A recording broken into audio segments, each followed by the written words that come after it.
दर्शन दे रहे हैं। और माता रूप है हमारे बहन लोग, ये महादेव की दया है। आज इस कली काल के कालखंड में साहेब श्री जो हम लोग को बहुमूल्य रत्न दिया है, उनको तो एक बार प्रणाम करना फर्ज बनता है। आइए मैं अपने श्री साहेब जी को कोटि कोटि प्रणाम करता हूँ। जितना भी प्रणाम करो उनके लिए और मेरे लिए कम है। मैं अपने शक्ति स्वरूपा नीलम दीदी को कोटि कोटि प्रणाम करता हूँ। जितना भी प्रणाम करूं मेरे लिए कम है। जो इस पलामू धरती के पावन गांव में जन्म लिए, जिसका नाम मनातू है, बड़े घराने में जन्म लेते हुए शिव सिस्ता की बगिया को सचने संवारने का काम किया। ना कांटे देखा, ना कंकड़ देखा, ना पहाड़ देखा, ना जंगल देखा। हर गांव-गांव में जाकर शिव को गुरु बनाने का प्रेरणा दिया।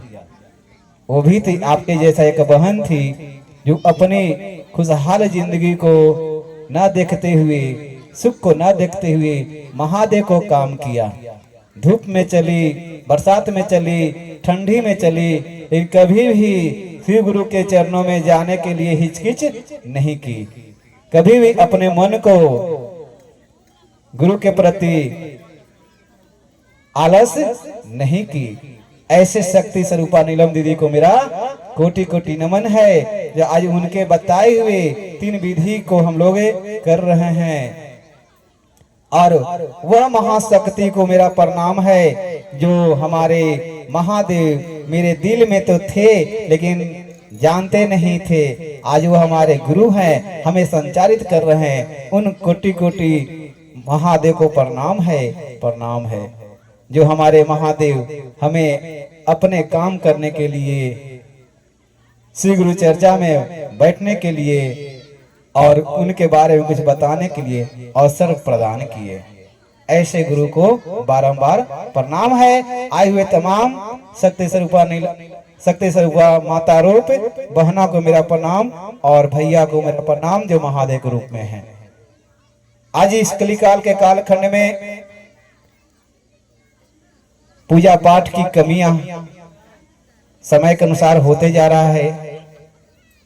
पूजा पाठ में लोग मन नहीं लगा पा रहे हैं क्योंकि समय कम है, माया ज्यादा है ना। तो हमें ज्यादा पूजा पाठ में ध्यान देंगे तो अपना रोजी रोटी से भी दूर हो गए। हमें जाना है 8 बजे काम करने के लिए, तो पूजा पाठ में रहेंगे तो अपना घर का काम करके जाएंगे नहीं ना। इसके लिए साहेब जी के द्वारा हमारे महादेव यह धरती पर अवतरित हुए। साहेब जी के द्वारा साहेब जी को माध्यम बनाए और बोले कि इस कली काल में लोग पूजा पाठ में ना ध्यान देते हुए सिर्फ सुमिरन मात्र में ध्यान देगा तो वही उस व्यक्ति को मैं भव सागर से पार करूंगा, अपने लोक को ले जाऊंगा, उसे मोक्ष प्रदान करूंगा मात्र सुमिरन से। वो भले स्नान करे या ना करे, वह खा पी करके आए। हम तो उस जीव से प्यार करते हैं जो जीव हम मेरा पास आना चाहता है। हम सभी से प्यार करते हैं। हमारे लिए कोई जात धर्म नहीं है। भगवान के लिए कोई जात धर्म नहीं होता। भगवान के लिए तो एक ही जात होता है, प्यार करो, अपने प्रभु से प्यार करो। जो हमसे प्यार करेगा वो शत्रु भी मित्र हो जाएगा। अगर आप भगवान से प्यार करेंगे, काहे ने आप उनका शत्रु हो, वो भी आपको बार बार माफ करेंगे और मित्र बना लेंगे। वह भगवान मेरे गुरु रूप में आए और मुझे याद किया, पिछले जन्मों के कर्मों को सुधारने के लिए अपने शरण में लाया। और गुरु बनाना तो हम सबको जरूरी है।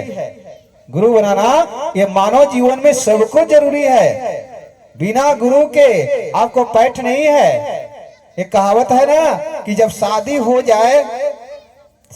जाए और उसे बाल बच्चा ना हो तो भी वहां जगह नहीं मिलता।